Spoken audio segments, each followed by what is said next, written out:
Braun. The company Braun was founded in 1921 by German engineer Max Braun in Frankfurt am Main. Initially, it was a small workshop where components for radio receivers were manufactured. By 1929, Braun had established its own radio production, and his company quickly grew into one of the leading manufacturers of radio equipment in Germany. In 1932, Braun released one of the world's first radio gramophones, a combined radio receiver with a built-in gramophone record player, which was a significant step in the development of consumer electronics at the time. In 1935, the Braun brand officially appeared with its recognizable logo, an upward-pointing letter A. Just 2 years later, the company gained international recognition. At the 1937 World Fair in Paris, Max Braun was honored with an award for his achievements in the field of sound engineering. However, World War II soon intervened in the company's development. During the war years, Braun switched to producing goods for the military and temporarily ceased production for the civilian market. In 1944, Braun's factories were almost completely destroyed by bombing, but Max Braun did not abandon his business. He rebuilt production in the post-war years. After the war, Braun quickly resumed its activities and re-established itself as a manufacturer of modern radio receivers and other audio equipment. It was during these years that the company focused on sound quality and high-fidelity reproduction. The concept of hi-fi, high fidelity, which was only gaining popularity at the time, became associated with Braun products. In the early 1950s, the company introduced a series of radio receivers and record players that won recognition for their clear sound. The Braun SK line of combined radio record players, the predecessors of home stereo systems, became particularly well known.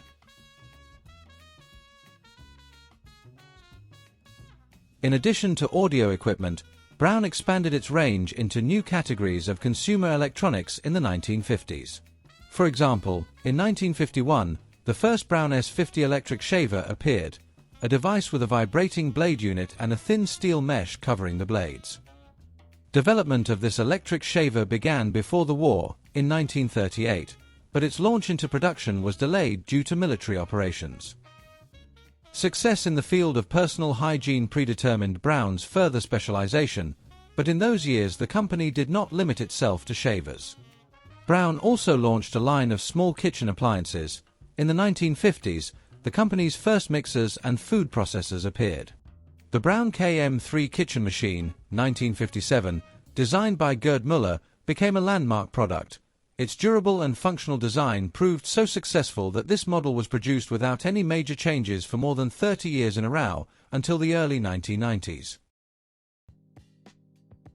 In 1954, Braun discovered another area related to visual technology, the production of slide projectors. By 1956, the company had released the world's first fully automatic carousel slide projector, the Braun PA1, which automatically loaded slides from a cassette. Later, Braun slide projectors, with their reliable metal construction and high-quality optics, became some of the most demanded in the world, competing with products from Eastman Kodak and Leitz. This business remained an important part of the company's portfolio for several decades. In the mid-1950s, Braun revolutionized the approach to the design of its products. In 1956, the company established its own design bureau headed by Fritz Eichler, and Braun began to collaborate closely with the legendary Ulm School of Design. Young talented designers, many of whom shared the traditions of German functionalism and the Bauhaus, brought fresh ideas to the appearance of Braun's technology. At the 1955 Industrial Exhibition in Düsseldorf, the company presented its first wave of radically new products, sleek, unadorned, and extremely functional. Among these developments were works by masters such as Hans Gugilot, Wilhelm Wagenfeld, and Herbert Hirsch, as well as the then very young Dieter Rams. These products caused a sensation and marked a new direction for Braun, based on the principle of form follows function. In the same year, Braun presented one of his most iconic products, the Braun SK4 music system. It was famous for its flat white body and completely transparent plexiglass cover. This device looked incredibly modern for its time. The SK4 shattered the preconception of what a home audio system should look like. Instead of a bulky wooden cabinet, it had a sleek white metal body, and instead of the usual wooden turntable cover, it had a transparent plastic cover through which the record playing mechanism was visible. This solution was innovative, but transparent covers and panels later became the standard for audio equipment. The SK4 design became the benchmark for the entire industry and laid the foundation for the aesthetics of consumer electronics for many years to come. Just a couple of years after the success of the SK4, Braun applied a new minimalist approach to design in many other devices. Braun's audio equipment of the late 1950s and early 1960s became the embodiment of functionalism in industrial design. In 1958, the Braun T3 portable transistor radio was released, designed by Dieter Rams in collaboration with students from the Ulm School of Design. This pocket radio was extremely simple and convenient. Decades later, the Braun T3 would often be compared to Apple's first iPod for its similar simplicity of form and layout of controls. Continuing to expand its product line, Braun entered the television market in the late 1950s. In 1958, designer Herbert Hirsch developed the Braun HF1 black and white television for Braun, an elegant device in a minimalist cabinet on a thin stand. The HF1 was ahead of its time in many ways. Its simple rectangular screen and minimalist housing were unusual for televisions of that era. The Braun HF1 received positive reviews and demonstrated that Braun's principles of functional design could be successfully applied not only to audio but also to video technology. In the early 1960s, Dieter Rams continued to actively shape Braun's design identity. In 1962, at just over 30 years of age, he was appointed chief designer of the company and remained in this position for more than 3 decades. Under Rams' leadership, Braun released many classic designs. For example, in 1963, the Braun T1000, a world-class multiband shortwave radio receiver, was launched on the market. This portable receiver for radio stations from around the world was enclosed in an aluminium case with a hinged lid. When the lid was open, the user had access to numerous controls for tuning the waves, and when closed, the device turned into a sleek, monolithic briefcase. Today, this radio is exhibited in design museums as an example of industrial art from the 1960s. Around the same time, the company introduced the Braun LE1, the world's first commercial electrostatic speakers not manufactured by the British company Quad. Braun obtained a license for the technology from Quad, and the LE1 was essentially an adaptation of the legendary Quad ESL57 speaker for the German market. It was a flat-panel speaker system that delivered unprecedented clarity for its time. Although the LE1 was only produced for a short time, it has become a cult favorite among audiophiles, yet another example of how the company boldly embraced the latest technology. The Braun TP1 was also released during this era, an original combination of a transistor radio and a miniature record player. One part was a pocket radio, and the other was a small player designed to play 17 cm diameter records, 45 revolutions per minute format. To listen to a recording, you had to connect the two halves. This unique gadget, which appeared 20 years before the Walkman, allowed you to take your favorite music with you on the road. In essence, the TP1 was the forerunner of portable players. Today, the Braun TP1 is a rare collector's item and a testament to the company's engineering ingenuity. In 1962, Braun acquired the Munich-based company Niso, known for manufacturing amateur film cameras, and began producing Braun Niso film cameras for 8mm film.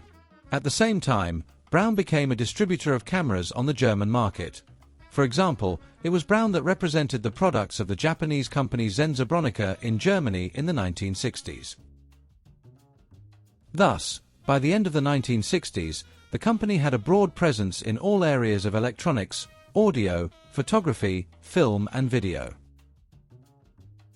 At the turn of the 1970s, Braun faced new challenges. The consumer electronics market was becoming increasingly competitive, and maintaining its leading position in the audio and video segments was not easy.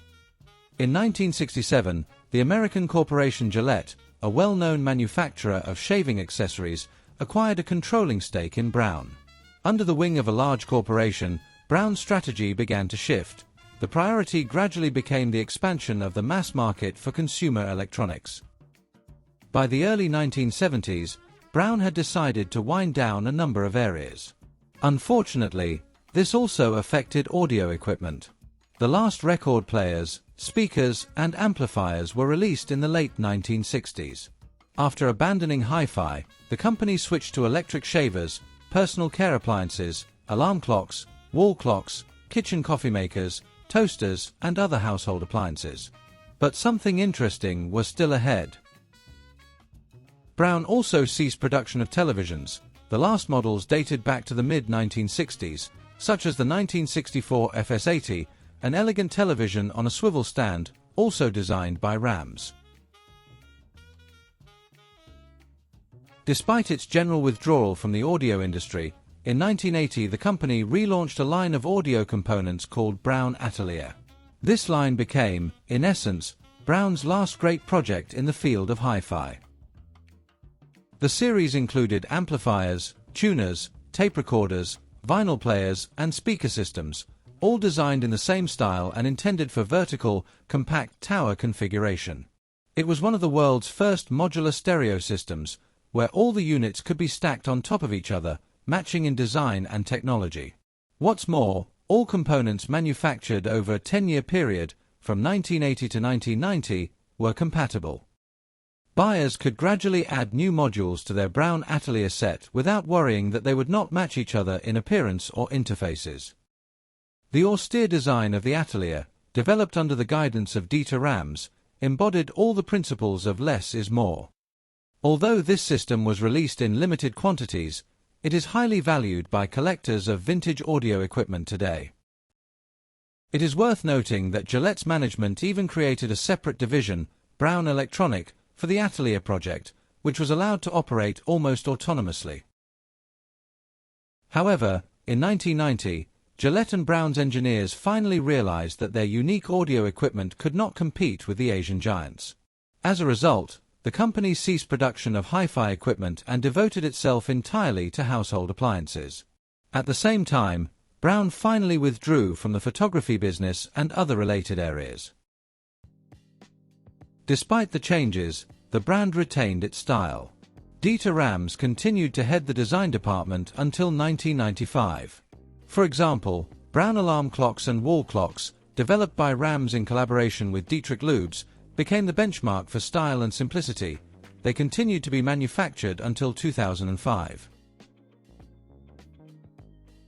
In 1998, the Gillette concern, which owned Braun, transformed the German division Braun AG from a public company into a private one, and then integrated its sales with its other brands.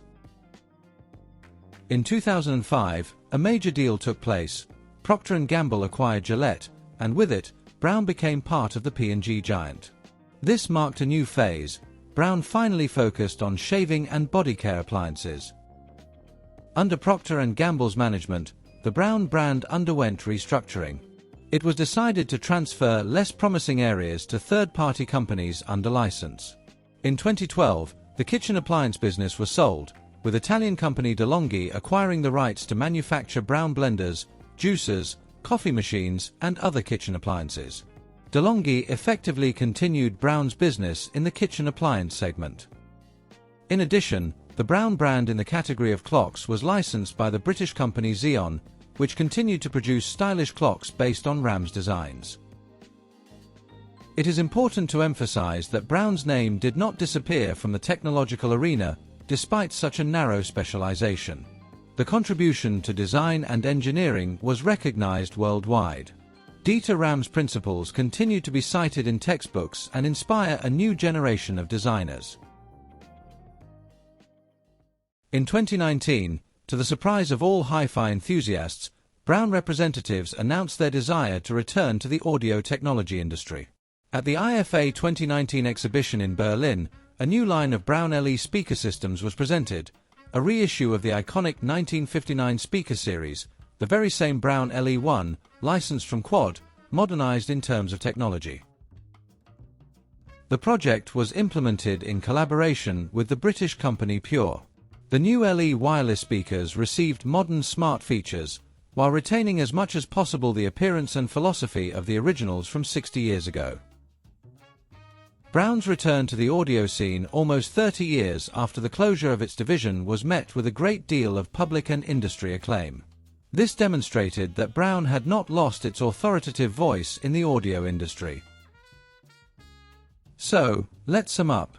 In the mid-20th century, Braun effectively reinvented the look of consumer electronics, proving that audio and video devices could be not only functional but also aesthetically perfect.